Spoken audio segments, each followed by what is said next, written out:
जी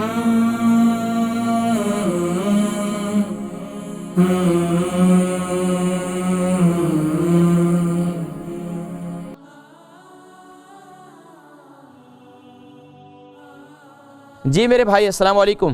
वालेकुम सलाम व रहमतुल्लाहि व बरकातुहू। जी माशाल्लाह, क्या आपको क्या तकलीफ है? तकलीफ ये है कि मेरे घुटनों में दर्द है, आर्थराइटिस है। ठीक है।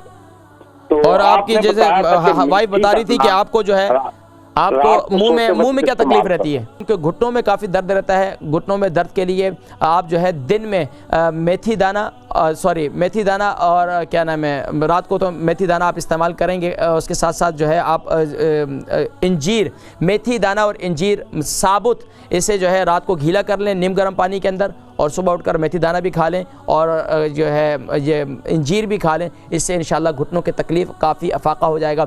और घुटनों का आजकल सर्दियां आ रही हैं तो इसके अंदर इसका मसाज करें, जैतून के तेल से मसाज करें, इंशाल्लाह काफ़ी हद तक इंशाल्लाह कंट्रोल होगा। लेकिन याद रखिए, जो मैं जितनी ग़िज़ा इलाज बिल ग़िज़ा बतलाता हूँ, इसका कम से कम भी 3 महीने के बाद रिज़ल्ट है। और वो लोग यकीन जानें कि ऐसे 20 लोग हैं जो मेथी दाना और अंजीर इस्तेमाल करते हैं कि आज वो दुआएं देते हैं, ख़ास तौर पर पेट की इस तमाम तकालीफ और उसके अलावा ख़वातीन के अंदर हार्मोन्स की चेंजिंग वगैरह, इसके लिए बहुत मुफीद है।